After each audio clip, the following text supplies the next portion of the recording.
Bersama Universe Mitologi dan Mitologi Alam Semesta lagi. Kali ini kita membicarakan tentang pesawat matahari. Ternyata pesawat matahari terbuat dari pesawat logam batu yang bahan bakunya juga terbuat dari planet yang menyala-nyala. Untuk kehidupan yang serba order, teratur, dan tersistem, ada aturan dan hierarki. Jadi mesti menggunakan nyala cahaya yang konstan dan stabil. Nah, berdasarkan apakah sistematika susunan planet yang kita ketahui haruslah diukur, dikalibrasi, dirumuskan rajahnya atau pertanannya, dan dirumuskan desain energi otak yang diterbitkannya. Nah, sebuah pengetahuan menjadi katalis untuk vibrasi otak. Bila pengetahuan palsu, maka palsu jugalah gelombang otak yang membuat pengetahuan tersebut. Tetapi kita di sini suka pengetahuan yang asli ya. Bagaimana adanya. Kita yang selalu siap berevolusi entah apapun yang terjadi di bumi galaktika ini. Nah, kita membicarakan sekarang pesawat matahari. Pesawat matahari itu adalah kepunyaan dari Opung Batara Surya. Bentuknya melengkung. Di dalamnya terdapat makhluk bertubuh elemental dari Opung Batara Surya yang terbuat dari logam dan batu, berpendar agak kebiruan. Opung Batara Surya masih hidup dan bernyawa. Makhluk raksasa tinggal di dalam pesawatnya, pesawat matahari. Nah, disitulah persemayamannya Opung Batara Surya. Tubuhnya menyatu dengan pesawatnya itu. Ya, umurnya sudah panjang sekali lah ya, sudah seumur bumi ini. Nah, bagaimana caranya Opung Batara Surya membentuk pesawat mataharinya? Diambilnyalah sejumput batuan logam material dari planet menyala-nyala itu. Lalu dibentuknya menjadi pesawat terbang. Warnanya kehitaman dan kebiruan. Lengkung busurnya 1/6 lingkaran. Dari lengkung 60 derajat itu bisa menghasilkan cahaya melingkar, semacam untaian benang cahaya yang tak henti berputar keluar masuk ke dalam pesawat. Ada sistem canggih di dalam pesawat yang terbuat dari paduan logam dan batu dan aneka nyawa untuk menghidupkannya. Ke dalam pesawat itu bisa dimasukkan nyawa. Matahari itu hidup, pesawatnya bernyawa. Dipersiapkan untuk menjadi sejenis makhluk hidup di suatu masa nanti.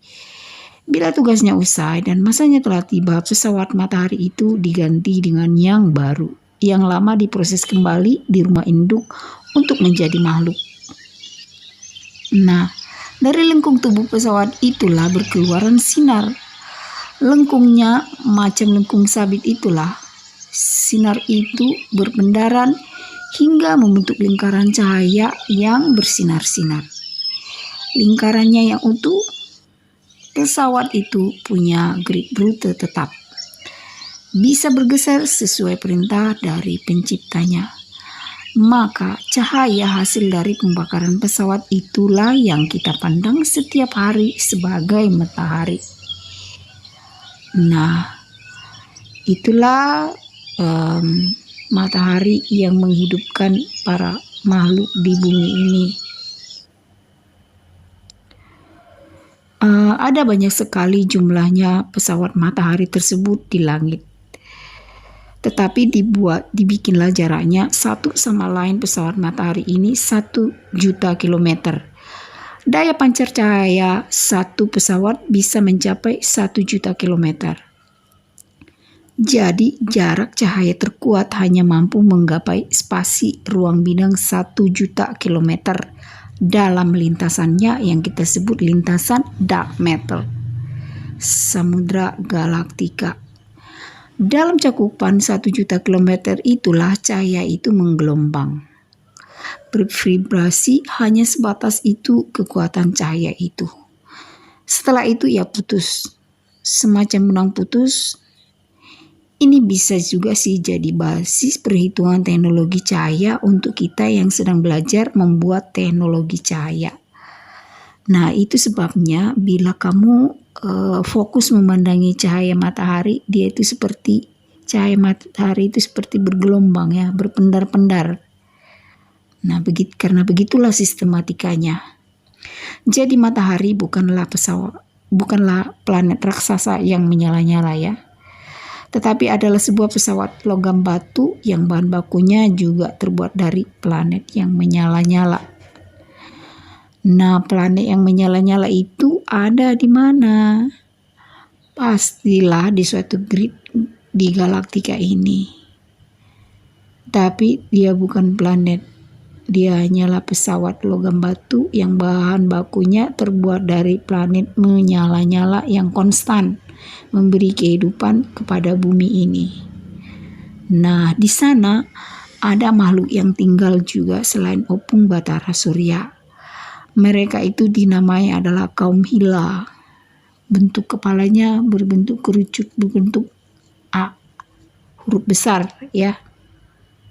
Nah, dan bola matanya juga berbeda dengan bola mata manusia di bumi ini.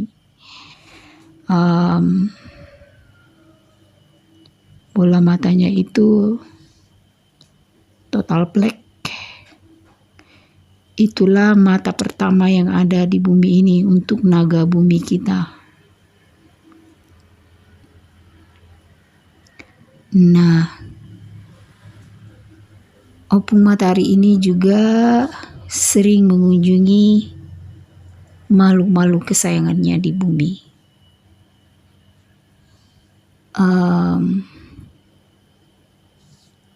Dan dari matahari ini, dari pesawat matahari inilah